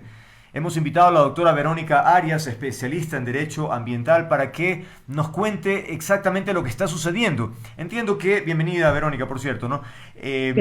A través del tiempo ustedes hacen una suerte de monitoreo para ver cómo avanza este tema y justamente en estos años es lo que ustedes han encontrado, es decir, no hay evidencias reales de que esto se esté aplicando. Bienvenida. Muchas gracias, Andrés, por el espacio. Creo que justamente es necesario conversar de estos temas porque, como tú bien anotas, simplemente no pasa nada. Tenemos legislación por montones, pero no se cumple, no se controla. Y ahí es cuando queda, como decimos, es letra muerta. Y es una preocupación, además, de contaminación a nivel global y en el Ecuador. Tú sabes que son 3 los graves problemas que está sufriendo el planeta: el cambio climático, la pérdida masiva de biodiversidad y la contaminación.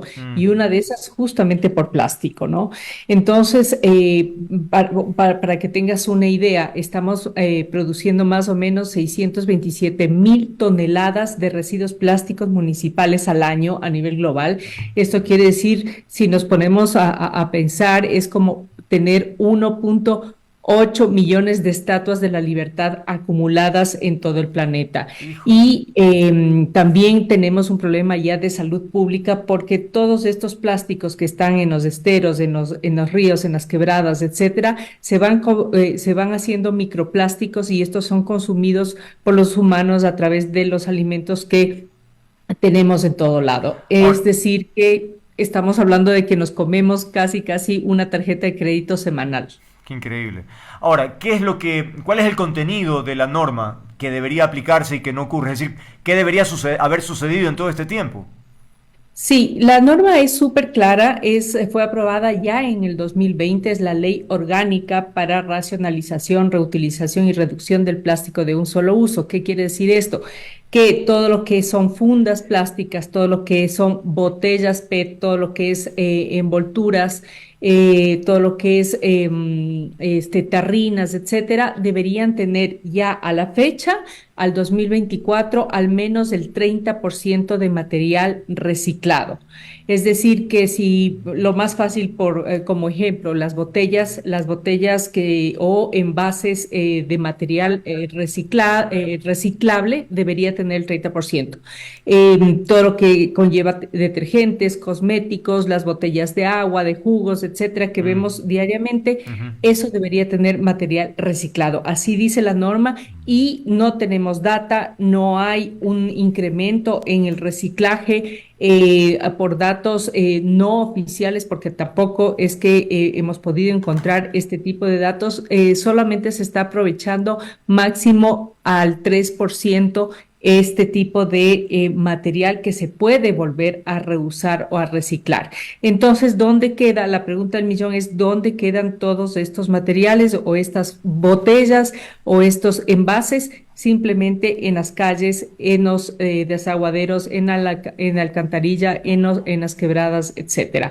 Es un llamado de atención urgente para que se controle al productor. Y digo al productor porque la norma establece una responsabilidad extendida del productor, es decir, no es cuestión de producir una botella de plástico virgen del combustible fósil y dejarlo y ponerlo en el mercado, porque ese costo de $1 a nosotros, el impacto ambiental de cada uno de los ciudadanos nos cuesta $10 por la contaminación que eso lleva. Entonces, la norma dice que tú tienes que poner en el mercado, pero tienes que hacer alianzas estratégicas, digamos, con recicladores de base o con empresas que recojan ese plástico y lo transformen nuevamente 2, 3, 4 veces para volver una economía circular. Ahora, presumo, me estoy tratando de imaginar para un empresario lo que significa la aplicación de esta norma. Digo, presumo que implementar lo que usted nos acaba de mencionar implicaría una inversión, no sé si muy importante, y tal vez eso puede ser un obstáculo para evadir esa responsabilidad. A ver, creo que no es muy así. ¿En qué sentido? Primero porque la ley te dice que debería ser progresivo, es decir, Ok, justamente lo que tú anotas es muy cierto. De la noche a la mañana la ley no contempla de que se cierre todo y dejemos de usar el plástico, no, claro. sino que justamente han sido 4 años, porque son 18 meses, 38 meses, 42 meses. Al 2024 es el 30%, pero ya en el 2021 tenía que haberse dado Claro, progresivamente esto, ¿no? cumplir etapas, claro. Entonces, exacto, entonces hay tiempo para adecuarse, hay incentivos también que la ley te dice que hay exención de impuestos, que hay un tema de importaciones, Mm, etcétera. Mira, fíjate que hay un caso exitoso, por ejemplo, de las llantas, ¿no? mm, Las llantas fueron puestas en una lista prioritaria que se llama, y que es lo que deberíamos hacer con los plásticos, lista prioritaria ¿para qué? Para que justamente se construya la cadena de valor, se sienten los productores, se sienten los recicladores, se siente la academia y genere todo ese proceso y ese andamiaje que se necesita para vincular todo aquello que tiene que volverse. No, lo que no se quiere es que sea una basura y que se convierte en un residuo que puede ser usado varias veces. Ese es básicamente el concepto. Entonces, las llantas, el importador que menciona o que declara que sus llantas han sido recicladas, ujú. puede volver a importar. En Ah, el caso del plástico, ahorita seguimos importando, ¿no? Entonces, mm. eso es lo que se debería hacer. Pero curioso que habiendo incentivos, los empresarios que son tan ávidos por buscar aquello, pues no lo hayan implementado. Pero bueno, ¿cuál es el rol del gobierno en este sentido? ¿No debería también hacer monitoreo y control sobre aquello? ¿O simplemente, pues si la norma no se cumple, no importa? No sé, ¿cuál es la lógica allí? Por supuesto, el gobierno nacional a través del Ministerio de la Producción y el Ministerio del Ambiente son las entidades que la ley contempla que tienen que hacer el control. Mm, Estamos viendo que cierto es que se tiene que hacer el control en un montón de otras cosas, en seguridad, en armas, etcétera, etcétera, pero la ley determina que también se tiene que hacer el control en este aspecto. Entonces, eso significa que el productor que tiene que tener esta responsabilidad lo haga. Y eso significa que tiene que pedir información para ver si efectivamente las embotelladoras, por ejemplo, que son, se me viene a la mente que es las que más visiblemente podemos decir, cumplan con ese material de reciclaje. Yo qué sé, las envasadoras de cosméticos, las envasadoras de detergentes, lo que sea que tenga ese uso del plástico, ujú. cumplan con ese porcentaje de reciclaje. Y si no, tienes que tener una sanción que también establece la ley, que va desde multas de 200 salarios mínimos vitales. No digo a cerrar, ni mucho menos, porque eso no contempla la ley, Ujú, ujú. pero es un tema de incentivos y de sanciones. Entonces, si es que no se controla, simplemente no se hace. La gente dice, bueno, si nunca me vienen a visitar a mi fábrica y nadie me dice nada, Claro. simplemente no se cumple. Por eso es tan importante estos espacios de denuncia, digamos así, o de Ujú. análisis. Yo estoy haciendo justamente un paper con relación al cumplimiento de la normativa ambiental y enfocada en este tema, y no he podido lograr terminar ese análisis porque no hay la suficiente data, sino aquello que por aquí, por allá, y simplemente no hay una ruta clara de cómo vamos a disminuir el plástico, y Mm. peor aún cuando Ecuador es el chair de el Tratado Mundial de Contaminación de Plásticos, que lo está liderando a nivel global. Creo que tiene que comenzar por casa a dar muestras de que las cosas se están cumpliendo. Para preparar esta entrevista leía la crónica periodística donde incluyen argumentos tuyos y también de Jorge Luis Mórtola, presidente de la Asociación Ecuatoriana de Plásticos. Y él dice que este tema también tiene un componente cultural muy fuerte, porque la gente se acostumbra o tiene la comodidad, por ejemplo, un fin de semana no quieren cocinar, pues piden comida para 4 o 5 personas, o si hay una reunión o fiesta, ni se diga. A veces piden todo y evidentemente vienen en plásticos de un solo uso. ¿Cómo contrarrestar aquello? Parece complicado de todas maneras, porque ¿qué alternativa, por ejemplo, podría haber para eso? A ver, los sorbetes están prohibidos, ya deberían estar prohibidos Claro. desde el primer año. Así El es. Espumaflex especialmente, que es el que más contamina y simplemente se queda más de 500 años en el suelo Wow. y contamina el agua, es donde justamente te llega la comida. Eso debería estar, según la ley, prohibido y sigue llegándonos. Las fundas plásticas deberían tener ese porcentaje que menciono, De acuerdo. las botellas de igual forma, ¿no es cierto? Entonces, esto pasa por un tema cultural también y es por eso que hay los diferentes estamentos que dicen la norma, por ejemplo, la CENACID, las mallas curriculares, las universidades, la educación. Es importante desde casa. Lo que primero que podemos hacer es separar los residuos, lo orgánico y aquello que se puede reciclar. Así de fácil. Lo que es cartón, plástico, etcétera, entregamos a gestores ambientales que saben estar en las urbanizaciones, en los edificios, etcétera. Además, generan ingresos para ellos y sus familias, supuesto. y ellos a su vez entregan ya a empresas que pueden transformar eso. Eso es lo más fácil. Y la educación significa pasar por campañas a que hagan esto y concientización permanente, porque el hábito, tú sabes que no se cambia de un día para otro, sino que es constante. Y eso también les corresponde, por ejemplo, a los municipios y a los gobiernos locales que tienen la competencia de la recolección de basura en las ciudades. Claro, y ahí viene un problema que dicen ellos, porque eso también lo leí en el artículo, que argumentan no tener los equipos adecuados o disponibles para hacer la recolección, y ahí se complica todo y por eso se acumula y en fin, ahí vienen todos los problemas. Pero lo cierto es que el reciclaje es una dinámica económica importantísima por lo que tú mencionabas, la gente que aprovecha aquello como un trabajo, el tema de la naturaleza, es decir, tiene tantos beneficios, qué complicado es hacer comprender esto a la gente que toma decisiones o las autoridades, ¿no?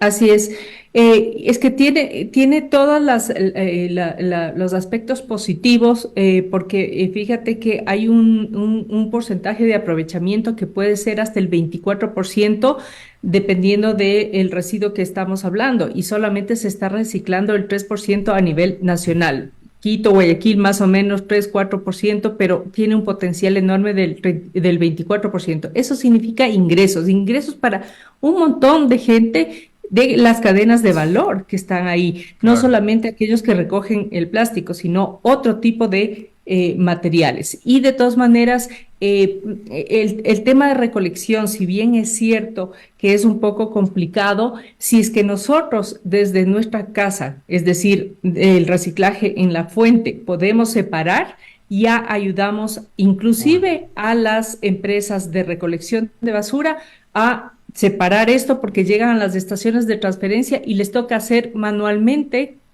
lo mismo que nosotros podríamos hacer en casa. Mucha gente me puede decir, bueno, pero para eso pago impuestos, ¿no es cierto? Para que Claro. alguien lo haga.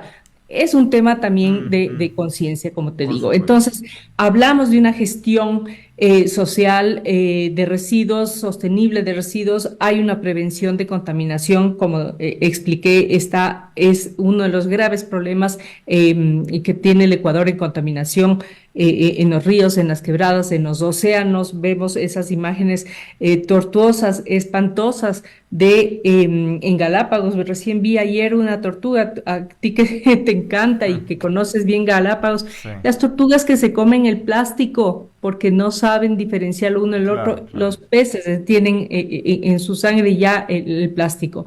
Es un estímulo a la academia, a la ecoinnovación, de cómo transformar y diseñar este tipo de envases. Hay una reducción de costos para los gobiernos nacionales y locales, por supuesto. Se puede atraer a la inversión. El tema de la economía circular es un cambio de chip también mental, porque estamos acostumbrados al consumo de consumir y desechar, consumir y desechar. Esto no debe ser más. Okay. Simplemente tenemos que aprender que lo que consumimos puede ser reusado, puede ser reciclado y eso es lo único que nos va a poder salvar. Verónica, una pregunta personal. Hace varios meses decidí poner en orden una bodega y encontré pues más de 300 CDs de música, ¿no? Los agrupé para entregarlos, pero la persona a quien se los iba a dar me dijo que no, que eso no se reciclaba. Yo dije, ¿cómo? Pues si la cajita es plástica y el CD, no sé pues exactamente qué será, pero pensé que era obvio que sí se reciclaba. ¿Tú qué dirías al respecto? ¿Crees que va por ahí el tema o no? A ver, esa es una gran pregunta porque en algún momento también no teníamos dónde poner eso, pero creo lo importante es que eso puedas llevarlo, por ejemplo, el municipio en Quito puso en la época que yo estuve de secretaria de Ambiente, Ya. aquellos contenedores rojos Ajá. que son justamente para materiales especiales. Entonces Ah. ahí puedes poner ese tipo de cosas. Ah, buenazo, porque no sabía, tengo ahí esa funda y no sé qué hacer y la tengo ocupando espacio, entonces dije, bueno, voy a aprovechar la entrevista para salir de la duda. Listo, Sí, entonces, sí, y sí. todavía existen esos contenedores, dices, ¿no? Sí, Ya. en algunos centros de acopio, en los supermercados, Ok. especialmente el Supermaxi lo tenía, en la Carolina también lo tenía. Buenazo. Entonces, bueno, ¿cuál sería, ya para concluir la conversación, Verónica, el siguiente paso? Es decir, ¿qué esperarían ustedes después de hacer alertas sobre el no cumplimiento de esta norma? Entiendo que también el reglamento es necesario. Sí, entonces lo primero de lo primero es el llamado a un control, Ujú. ¿no? A cumplir la ley y al control. Ya. Después es muy importante la transparencia y la trazabilidad. La trazabilidad es la información de dónde a dónde termina Ok. el producto Ujú. y dónde termina, ¿no es De cierto? acuerdo. Y obviamente la normativa que es la expedición de que los plásticos se incluya en la lista, como dije, en lista prioritaria, porque ya están las llantas, están otro tipo de cosas, no sé por qué El el plástico no plástico, está. siendo un tema tan importante, no está. Con Comprendo. eso, yo creo que ya puede ir dinamizándose todo lo que el encadenamiento y los actores se pueden ir alineando para que se cumpla todo esto. Verónica, te agradezco mucho, no solo por la disponibilidad de la entrevista, sino por alertarnos siempre sobre estos temas que son vitales para la propia existencia de la raza humana, de los animales, de la vegetación, es decir, de todo, del planeta. Es increíble que tenga que el planeta vivir olas de calor inusuales, cataclismos, es decir, cosas absolutamente terribles por la acción del hombre y parecería que no comprendemos que depende de las decisiones que tomamos y ahí el impacto con el medio ambiente, ¿no? Así que Así es. eso es súper importante y por eso digo, te agradezco siempre que tengas esa disponibilidad de hablar sobre estos temas. Verónica Arias, especialista en Derecho Ambiental, gracias por habernos acompañado, una buena noche. Un abrazo, Andrés, muchas gracias por el espacio. A ti, muchas gracias, igual. Amigas, es tiempo de despedir, pero recuerden, me encanta lo que hago, disfruto interactuar con ustedes. Si quieren encontrarme, aquí estoy, estaré comprometido con el periodismo, con las ideas, con los afectos. Un apapacho, los espero siempre. Chao, chao.